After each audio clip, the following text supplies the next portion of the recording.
Bienvenue à Hôtel Central. On est avec Caroline Laberge, Myriam Lavoie et Gaston Bourdage. Et on va parler de la prison.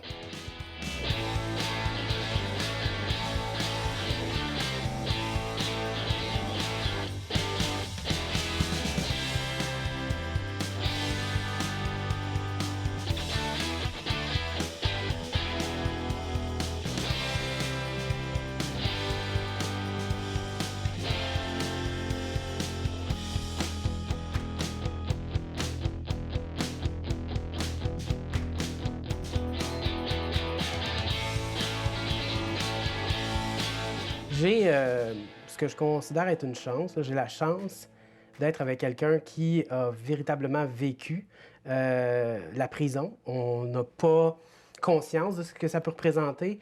C'est difficile pour les gens, pour le commun des mortels, de s'imaginer qu'est-ce que c'est de vivre la prison. Évidemment, un va pas sans l'autre. Tu dois commencer en te demandant comment ça se fait que tu t'es ramassé là. C'était en quelle année, premièrement? 1989. En 89. Oui. Puis qu'est-ce qui t'a amené en prison? Un délit très grave, homicide involontaire. OK. Donc, le juge a affirmé que tu avais enlevé la vie de quelqu'un de façon involontaire. Puis ça, c'est quelque chose qui reste avec nous. C'est un peu une prison mentale, j'imagine. C'est quelque chose dont on peut pas se défaire. Oh mon Dieu, on peut s'en défaire, mais je cohabite avec la mort C'est-à-dire, tous les jours. à tous les jours de ta vie, Oui. tu penses à cet événement-là. Ben, j'y pense pas de façon précise, mais on pense au bulletin de nouvelles, entre autres. J'étais un invité de Mme Perrin un jour à Radio-Canada et je lui disais qu'à chaque fois que Radio-Canada publie, je sais pas, un reportage en disant 32 morts en série, ben, c'est 32 fois ce que j'ai fait. Ah oui. La relation, elle est là. Je veux dire, Il y a plein de monde qui nous regarde et qui se disent OK, ça en est un, ça, un salaud, là. C'est une pression énorme sur un humain, justement. Comment qu'on réussit à Non. vivre avec ça, non? plus maintenant, non. OK. Non. Dire, si j'avais la garantie, si quelqu'un décidait que je mérite la mort, je veux dire, oui, je suis prêt à mourir dans la mesure où ça va ressusciter ma victime. On fera un échange. Oh, là, je suis prêt à ça, par exemple. Vraiment prêt, là. Mais là, il est trop tard pour cette personne-là, par Oui. exemple. Entièrement d'accord, mais ça fait partie de... Je suis avec vous aujourd'hui, ça fait partie de ma sentence, mais je ne le vis pas comme ça. Puis tout individu, quel qu'il soit, femme ou homme, qui se ramasse dans une prison ou un pénitencier, c'est quelqu'un qui est prisonnier de sa propre personne. Ah oui? Ben oui.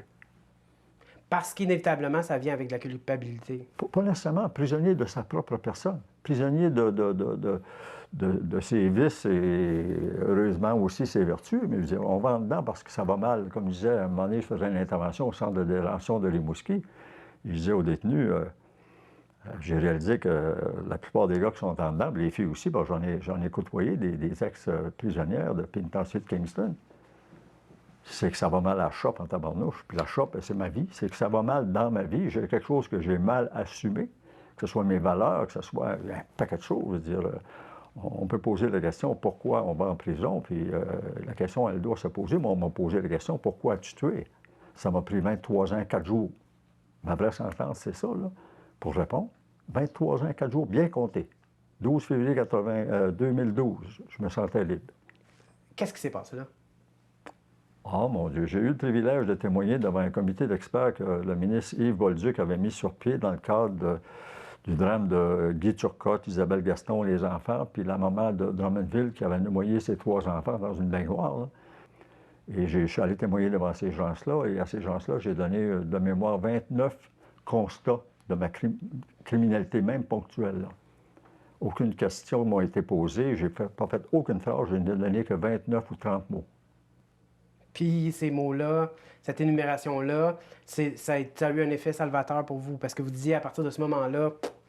Oui, parce que là, je m'adressais, en fait, le crime dont je suis l'auteur était rendu qu'il avait, je dirais, une propriété scientifique. Je m'adressais à des experts qui voulaient savoir. Qu'est-ce qui se passait dans la tête de quelqu'un qui fait ça? Comment un individu, pourquoi un individu enlève la vie et comment un individu, dans sa vie, en arrive-t-il à poser un tel geste? OK. Qui sont pour moi deux questions fondamentales. pourquoi et comment. Mm.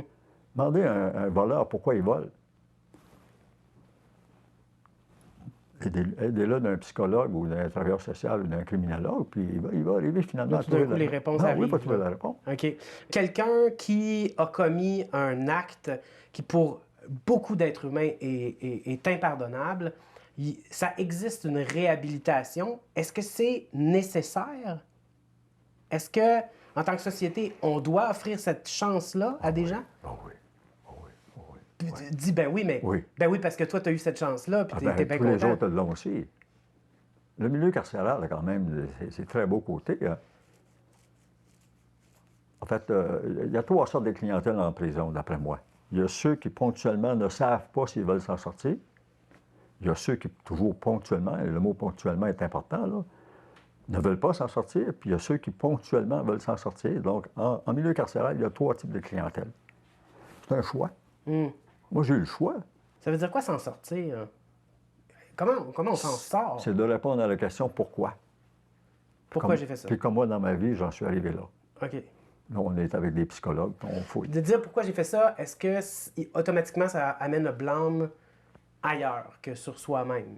Ben, au début, au début de mon incarcération au pénitencier je ne nommerai pas, moi, totalement au pénitencier, Francine, mon agente, faisait quelques mois qu'on travaillait ensemble, puis un moment donné, lors d'une intervention, elle m'a dit « Monsieur Bourdage, elle dit, je suis tanné, là, quelque part. » Elle dit, je vous écoute depuis un bout de temps, puis elle dit, vous dites toujours que c'est à cause, puis c'est à cause, puis c'est à cause, puis c'est à cause. Elle a dit, vous, là, c'est quoi ce que vous avez fait pour vous retrouver ici? Aïe, aïe. Et dans certains écrits, parce que j'ai quand même écrit quelques volumes, là, je parle de la maladie de la stacose. Et la maladie de la stacose, c'est une maladie qui est très répandue au milieu carcéral. Jusqu'au moment où on a des individus comme Francine qui ont assez bien campé pour dire « Et vous, qu'est-ce que vous avez fait? » Puis c'était la question aussi à me poser. Hein. Tu apprends quelqu'un qui la pose cette question-là. Ben oui. Puis toi là-dedans. Tu as regardé toi, puis ben oui. ce que tu as comme responsabilité là-dedans. J'ai trouvé sa question vache. Oui, ben oui, parce qu'elle m'interpellait, elle me confrontait. Ouais. C'est la question qu'elle se devait de me poser. Puis elle m'a dit « Je suis tanné. » Oups. Sérieux, hein? Puis combien de temps en tout, dans le fond, t'es resté incarcéré? En termes, j'ai plusieurs réponses parce qu'à l'époque, l'attente de sentence valait pour le double. OK. Plus la sentence du juge, là, c'est un équivalent de 30 quelques mois. Mais il en demeure pas moins que, et là, je ne veux pas faire pleurer personne, mais la vraie sentence, en ce qui me concerne, c'est 23 ans, 4 jours. OK. En même temps, tu sais, ça fait quand même, on est en 2020, là, 2021, puis ça fait une trentaine d'années. Tu sais, vous avez consacré votre vie à ça. Fait que cette sentence-là, dans le sens où vous semblez avoir consacré votre vie un peu à ça, à une sorte de réparation. Vous aviez parlé que vous aviez écrit des volumes, ou tu sais, vous avez fait des conférences et tout ça. Fait que vous avez quand même, vous êtes ici aujourd'hui. Voilà, tu sais, c'est quand même, c'est devenu une partie de votre vie d'avoir à vivre avec ce crime-là, finalement. Oui, puis tenter, comment je dirais bien ça, là? Tenter de donner un sens, et là, c'est fragile ce que je vais dire, là. Tenter au moins de donner un sens à l'horreur. Est-ce qu'on peut prendre l'horreur à un moment donné et la transformer? Et si ma participation à quelque activité que ce soit contribuait à la prise de conscience?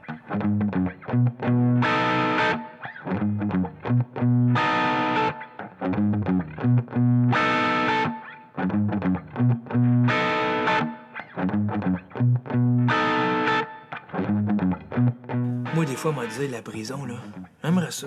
Aller passer un petit 2 semaines, payer, manger, on me dit qu'à m'élever, faire mes petites affaires. Il y a une affaire j'aime moins. C'est pourquoi j'y vais. Mettons, on va dire, tu voles 30-40 chars. T'arrives là-bas, ton partenaire de cellule, il a tué 4 gars. Tu dis-tu que t'as volé 30-44 chars ou que toi aussi t'as donné un petit coup de poignard à quelqu'un parce qu'un voleur de chars, c'est pas la même affaire qu'un meurtrier, tu comprends? Puis là, tu partages la même cellule, fait que tu vas avoir de l'air aussi dangereux que lui. C'est tout ça qui me fait peur de la prison.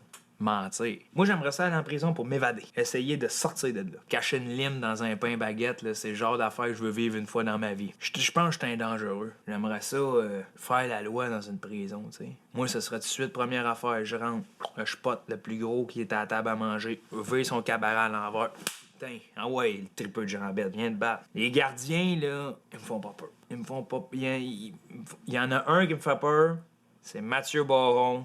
Avec Guylaine Tremblay, là. Voyons, le rôle où elle broye tout le temps. Unité 9. Il me fait peur, je le trace pas, Mathieu Baron, en gardien de prison. Je le sais. Je le vois aller, là, puis je me dis, toi, là, c'est pas là ta place. Ta place, c'est à coup de foudre. Là, t'es bon. Tu sais, c'est sûr qu'en cinéma puis en télé, on romantise énormément le crime, la prison. Ce que on sent en parlant à ce monsieur-là, à Gaston, que c'est pas drôle, là. C'est pas drôle du tout. Est-ce que c'est quoi ce réflexe-là? D'ailleurs, il y a quand même une bonne popularité. Il y a beaucoup de séries qui parlent de ça. Ah, absolument. C'est quelque chose qui nous fascine, j'ai l'impression. Puis j'étais vraiment contente de rencontrer Gaston parce que, tu sais, moi, tout ce que je connais, par exemple, du milieu carcéral, et je pense que la majorité des gens, c'est ça, c'est ce qu'on voit à la télé, ce qu'on voit au cinéma, puis c'est probablement assez loin de la réalité. Peut-être que quelque chose qui s'en rapproche, il y a quelque chose de très... romantique, en effet, où il va y avoir un héros, soit qui va tenter de s'évader, ça va être une aventure, un film d'aventure extraordinaire, où souvent on va dépeindre les gardiens comme étant des gens assez méchants, finalement, qui oppriment le prisonnier. Puis ça, j'ai l'impression, c'est quelque chose qui n'est pas nécessairement réel, mais... Ça existe. Ça doit exister, en effet. Jusqu'où ça va, je sais pas. Tu sais, je pense à un film... mais là, on souligne les 50 ans de la crise d'octobre. Puis je pense au film Les Ordres de Michel Brault, où justement, on est très près des prisonniers, mais on est dans c'est politique, tu sais, ça reste des prisonniers politiques. Ou au film Hunger, je sais pas si vous avez déjà vu ce film britannique-là de Steve McQueen, où c'est des prisonniers politiques, finalement, ils font une grève de l'hygiène, ils se lavent plus, ils mangent plus, et tout ça. Puis c'est vraiment dégoûtant, mais les gardiens oppriment vraiment les prisonniers. Puis, en même temps, toi, comme spectateur, tu te sens vraiment inconfortable, très mal. En même temps, ces gens-là ont commis des crimes. C'est difficile, notre position, dépendant d'un film à l'autre. Notre position, des fois, est du côté des gardiens, des fois, est du côté des prisonniers. Ça va dépendre aussi du portrait qu'on va nous donner. Tu sais, des fois, le film ou la série va faire en sorte qu'on va détester soit un prisonnier, soit le gardien. Ouais. Là. On peut penser à la série Unité 9, là, qui est sortie, oui. qui a été vraiment un gros succès Québécois, au Québec, plus, là, où on était avec des femmes, où moi, ça a vraiment changé, en fait, ma manière de voir ça, où elles sont pas vraiment derrière des barreaux, mais ils sont comme en micro-société, elles vivent en famille, dans des petites maisons. Ça me rappelait plus des centres jeunesse, un peu, où il y a cette idée de réhabilitation-là. Elles vont à l'école, elles ont des tâches, elles ont un travail, même. Oui, le par-après aussi, dans la vie de tous les jours, là, avoir un nouveau travail, comment que ça va se passer, trouver un logement aussi, là. Oui, ça exactement. peut être un obstacle, là, rendu là. La suite, après ça, puis tout ce qu'elle porte après, en sortant de la prison aussi, on le voit. Puis je pense qu'on l'aborde un peu plus. Je sais pas si les films plus récents sont moins, on romantise moins, justement, la prison, peut-être. Mais oui, c'est un créneau très lucratif. On peut penser à Unité 9, à Orange is the New Black. Ça a vraiment marché. Prison Break, c'est un truc d'évasion encore. Netflix, c'est par exemple des producteurs qui capitalisent beaucoup aussi sur le crime. Tu sais, on adore regarder ça, je pense, parce qu'on comprend pas. Puis on est fasciné justement par qu'est-ce qui a amené quelqu'un à aller jusque-là. Il y a beaucoup de documentaires sur toutes sortes de crimes. Est-ce que tout ce qu'on parle là, Unité 9, Les Ordres, Prison Break, ou est-ce que tu as écouté une ou l'autre de ces... Unité 9 où j'ai suivi. J'ai eu quelques échanges avec Fabienne Larouche. Oui? Ouais. Ah oui? Oui. Les bons et méchants gardiens dont tu parlais tantôt. Il y a vraiment des personnages, des personnalités là. Chez les gardiens de prison, il y en a qui vont vraiment avoir une moralité un peu particulière. Ils ne vont pas nécessairement vouloir réhabiliter, pas nécessairement... Est-ce que ces gens-là, dans leur propre vie, ils n'ont pas un problème et que le détenu peut servir de soupape de défrustration? C'est possible? OK. Moi, je me demandais, en fait, parce que vous parliez d'homicide involontaire tantôt, mais vous vous retrouvez avec des gens très... Est-ce que c'est très mélangé? T'sais, vous vous retrouvez avec quelqu'un qui a vendu de la drogue, c'est la 6e fois qu'il se retrouve là, quelqu'un qui a fait une fraude. C'est tout mélangé, mais ça doit être Pédophilie difficile. incluse. Ouais, c'est ça. Ça doit être difficile un petit peu de... j'essaie pas de se retrouver dans un microcosme dans la vie où tu n'es jamais en contact avec ces gens-là, tu sais. Je veux dire, moi, je me retrouve devant vous aujourd'hui, mais je connais personne qui a fait de la prison. Puis là, tu te retrouves avec des gens qui ont commis toutes sortes de crimes à différents niveaux. Comment c'est, tu sais, c'est ça. Dans le cinéma, on ne dépeint pas tout à fait ça tout le temps. J'ai eu une réaction, moi, quand je suis arrivé dans le milieu qu'on appelle des réguliers, parce que j'ai fait quand même un stage à l'infirmerie de la prison où j'étais, là. Quand on m'a libéré de l'infirmerie, je suis arrivé dans le milieu qu'on appelle les réguliers. Et en entrant, j'ai regardé les gars qui étaient assis. Puis il y avait une clôture de barreaux, d'acier. Puis je les regardais à travers les barreaux, puis j'ai dit dire que je les ai déjà jugés. Puis j'ai lâché un sac. Et là, le gars qui a brassé des millions, là, il était au même niveau. Mm-hmm. Mais n'empêche, tu sais, tu parlais tantôt, il y avait des pédophiles, tout ça, c'est... Tu sais, de ne pas juger, c'est inhumain, c'est difficile, là. C'est de pas... En fait, comment juger lorsque moi, je suis déjà auteur d'un crime? Okay, là, on va juste, le jugement, on va juste le laisser à ce niveau-là. Là. On ne va pas plus loin. Là. On n'est pas le jugement de la société.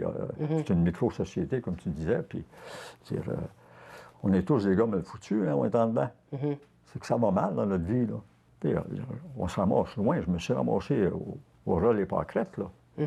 Puis il a fallu que je leur donne de l'eau puis du soleil, hein. Tu changes, j'avais des paquets de jardiniers et jardinières qui s'en sont occupés. Encore aujourd'hui, est-ce que tu as de l'aide? Non. Tu es tout seul avec ça? Bon oui. 22 février 2012, 23 ans, 4 jours plus tard, je suis sorti de là, puis j'ai dit, dorénavant, en anglais, je me suis dit, I'm a free man.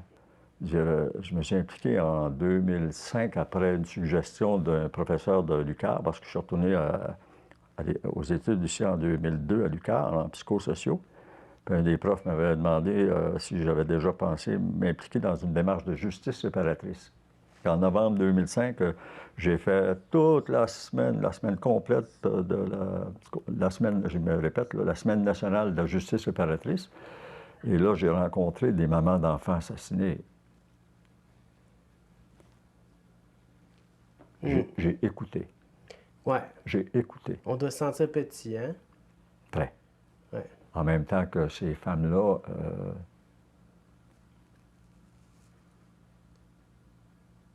comment dire, le respect qu'elles ont manifesté à tous les auteurs de mort qui étaient là, parce qu'on était quelques-uns quand même. Oui.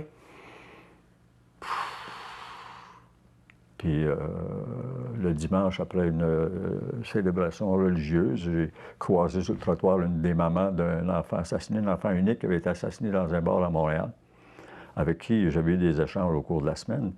Je suis approché d'elle, puis j'ai demandé est-ce que j'ai une demande à vous formuler? Elle dit quoi? J'ai dit est-ce que je peux vous demander pardon pour ce que j'ai fait? Sachant fort bien qu'elle n'était pas de la famille, mais connaissait assez bien mon histoire, là. Elle m'a ouvert les bras, puis elle m'a tiré vers elle, puis elle m'a regardé après ça avant dans les yeux comme il faut, puis elle a dit « Je te pardonne ». Et là, j'étais une plume. Ma réaction, j'ai dit « Elle est folle ». Comment qu'elle fait? Je me suis mis à sa place. Jamais! Hey, moi, je pense pas que je serais capable de faire ce qu'elle a fait là, elle. Je représente la mort de son fils, et par procuration, elle me donne le pardon. Aïe, aïe! Mais on sortait tous les deux d'une semaine nationale de la justice réparatrice. Et tous les deux, on était au Parlement d'Ottawa le samedi, puis on a jasé peu de monde. Tantôt, tu parlais de réhabilitation aussi, puis je voulais juste comme... j'ai vu un film là, il y a quelques années, puis ça s'appelait Wasekun. C'est réalisé par Steve Patry. Le film est disponible sur le site de l'ONF. Puis c'est un endroit... C'est pas tout à fait un milieu carcéral, bien, c'est pas du tout, en fait, un milieu carcéral classique, mais où c'est que des hommes qui sont là, où ils vont beaucoup axer ça. Vous parliez de la religion catholique tout à l'heure, que vous avez sauvé en quelque sorte, que vous avez aidé à passer à travers ça. Mais eux, c'est plutôt les croyances spirituelles autochtones. Ouais. Puis il y a vraiment une démarche différente, particulière dans l'écoute, beaucoup de silence, de chant et tout ça. Puis le réalisateur Steve Patry passe beaucoup de temps là-bas et filme ces gens-là qui acceptent aussi de parler de leurs crimes, qui sont variés aussi, mais il y a beaucoup de violence conjugale. Et je sais pas si on va jusqu'à la justice réparatrice, mais où ils prennent conscience aussi du mal qu'ils ont fait. Ils en parlent beaucoup de leurs victimes, des gens dans leur communauté aussi, où ils en parlent de retourner. J'ai trouvé que c'était vraiment, vraiment un film intéressant où tu crois beaucoup à la réhabilitation, finalement. Tu peux-tu t'imaginer que il y a des gens qui jouent à être en prison? Tu peux t'imaginer qu'il y a quelqu'un qui s'est parti d'une business plutôt que de vouloir sortir de la prison, ce qu'on veut, c'est rentrer en prison pour s'amuser? Je trouve ça très brillant. Moi. Ah oui? C'est brillant. Bien, la plupart des gens ne connaissent pas ça. Donc, on leur fait vivre une immersion. Bien, on ne sait pas au final comment c'est nécessairement, mais on essaie de se rapprocher le plus possible à quoi ça pourrait ressembler, puis de faire vivre une immersion au public, bien, à nos clients, d'être enfermé, de se sentir comme s'il y avait quelque chose, là, la mort arrive ou c'est un emprisonnement à vie. Là. On instaure un stress avant que les gens soient enfermés. On s'entend, tout le monde s'attend que c'est un jeu, mais on essaie quand même de créer un petit stress avec notre scénario. Puis, Comment ça a commencé, la Société d'évasion? Ouais, comment ça a commencé? Les débuts. 2016, novembre, on a commencé à être des bons fans de ça, dans le fond, les jeux d'évasion. On est allé en faire à Montréal. Le premier que j'ai fait, d'ailleurs, c'était une prison. La prison d'Alcatraz, il fallait s'évader de la prison. Okay. Donc, c'était une cellule avec un livre de prisonnier, puis on se sentait comme si on revivait là, ce que le prisonnier avait passé, par quoi il avait passé. Cassette aussi, hein? Qu'il y a quelqu'un qui te parle. Oui. Je l'ai faite. Oui! Ah ben! T'en es sorti? Oui, avec de l'aide. Ouais. Bien, souvent, l'aide est requise, là, ça prend ça. Moi, c'était mon premier jeu d'évasion. J'étais vraiment poche, là. J'étais pas bonne. Le premier, on sait pas comment aborder ça, qu'est-ce qu'on doit chercher, comment qu'on... On n'a pas encore la façon de penser pour réussir à s'en sortir. Donc, nous, on trouvait ça que c'était vraiment une belle idée. À Montréal, ça a commencé à se développer, tout ça. Puis, finalement, on s'est dit, hey, à Rimouski, on manque de divertissement, il manque de loisirs. Pourquoi on n'essaierait pas ça? Fait que finalement, on s'est lancé dans le projet, on a commencé à travailler là-dessus, on a sorti des idées, on a monté nos jeux. Par la suite, c'est ça. Donc, en avril 2017, on a ouvert la Société Jeux d'évasion. Présentement, on est rendu en 2020. On s'en va ouvrir à Rivière-du-Loup, une seconde succursale. Donc, les choses se passent bien. Les gens répondent bien à Rimouski. On est vraiment contents. L'idée de la prison, ça a commencé pas mal parce que tes expériences, celles que tu avais vécues, au début, c'était des expériences de prison, c'est ça? Exactement, mais c'est quand même un must dans les escape rooms, les jeux d'évasion. On dirait que toutes les entreprises de jeux d'évasion ont exploité ce concept-là. À la base, c'est quoi? Oui, des fois, ça peut être un jeu que c'est juste une série d'énigmes à résoudre, une mission à compléter, mais la plupart du temps, c'est de s'évader. Donc, de quoi qu'on pense, de s'évader de quoi? Logiquement, souvent, on va penser à s'évader d'une prison. Ouais. Ça fait un bon challenge. Puis c'est quelque chose qui est inconnu.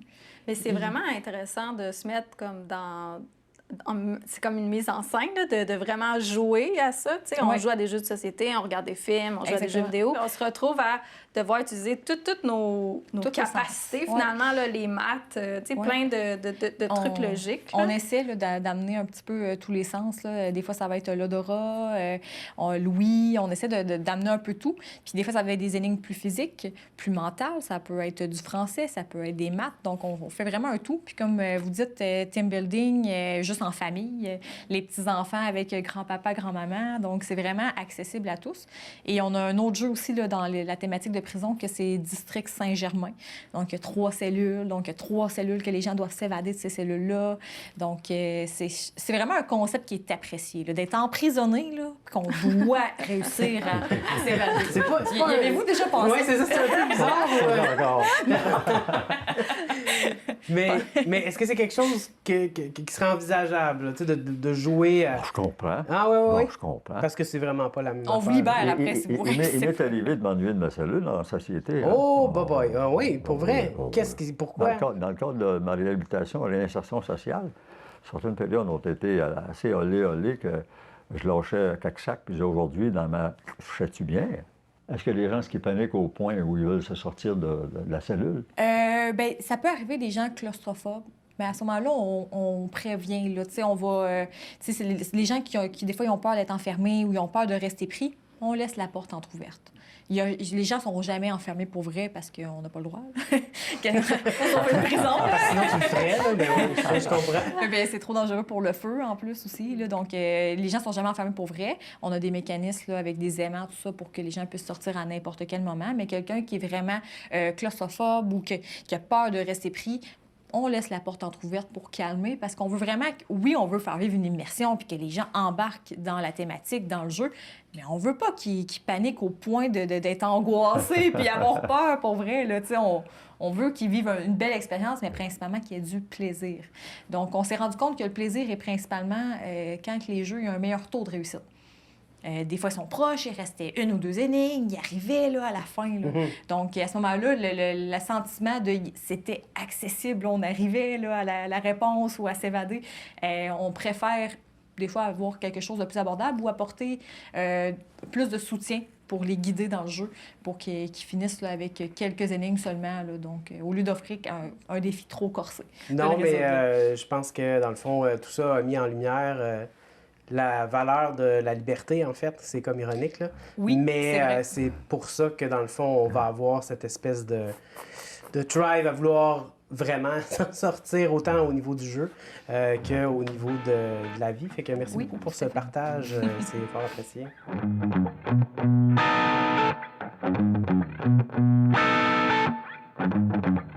Encore ici, encore en train de travailler. On a souvent l'impression d'être prisonnier de nos propres vies. Prisonnier. Je sais pas si tu savais ça, mais aux États-Unis, ils avaient ouvert un site de rencontre, puis tous les prisonniers essaient de trouver l'amour. OK, attends. Tu veux dire un site de rencontre spécialement pour les prisonniers? Exactement. Tu peux aller voir les profils de plein de prisonniers. L'important, c'est de juste pas avoir été pédophile ou violeur, mais pour le reste, tu peux avoir causé des meurtres, puis Zéro toi aussi, problème. tu mérites l'amour, tu comprends? Je suis pas sûr de comprendre comment tout ça fonctionne exactement. Peux-tu me l'expliquer comme faut? C'est assez simple. En fait, si tu souhaites rencontrer l'amour et tu es une jeune femme, tu peux aller t'inscrire sur Canadian Connect, qui est un site canadien, en fait. Et ça te coûte rien pour essayer d'aller voir des profils de prisonniers. Puis s'il y en a un qui est à ton goût, tu cliques dessus. Et lui, en fait, tu vas rentrer en contact directement avec lui. Il faut quand même que tu saches que chaque message que tu lui envoies va être regardé par les institutions de sécurité pour être sûr que tu n'envoies pas ton adresse personnelle ou d'autres renseignements personnels sur toi. Et là, OK. Fait que on est dans un monde qui permet ce genre d'affaires-là. Y a-tu des prisonniers comme célèbres qu'on connaît qui ont comme participé à ce genre de site de rencontre-là? Et en fait, il y a Luca Rocco-Magnotta, il y a Mark Twitchell ici au Canada. Sinon, aux États-Unis, en fait, il y a 2,3 millions de personnes qui se ramassent en prison, des fois pour une journée, une semaine ou plus. Fait que ces gens-là aussi peuvent s'inscrire sur des sites comme Love a Prisoner, qui est plus américain, mais il y a encore des Canadiens qui s'inscrivent pour rencontrer des prisonniers américains. Dire qu'il y a plein de gens qui se promènent dans la rue en ce moment, qui cherchent l'amour. Je trouve ça un peu bizarre quand même d'aller sur un site de rencontre de prisonniers spécifiquement. Mais en fait, c'est juste que ces gens-là ont besoin d'amour, je pense, comme tout le monde. Mais sérieusement. Oui. En tout puis moi. Le ferais-tu, toi? Hey, Je suis pas game, hein? j'aime les bad boys, mais pas à ce point-là. Ouais, je suis d'accord avec toi. Moi aussi, j'aime bien les bad boys, mais pas à ce point-là. Oui, mais en même temps, sur les sites, tu peux regarder exactement la fiche. Fait que tu sais quel crime il a commis. Ben oui, comme ça, des problème. spécialistes qui vont pouvoir voler ton cœur. Oh! Ah, tu sais comment t'y prendre. Mais oui, des voleurs de cœur ou, tu sais, des gens qu'on aurait peut-être envie de plus côtoyer s'il y avait plus d'amour, tu sais. Et là là. Peut-être que notre monde manque tout simplement d'amour, tu comprends? Une chance qu'on ça. Une chance qu'on sait.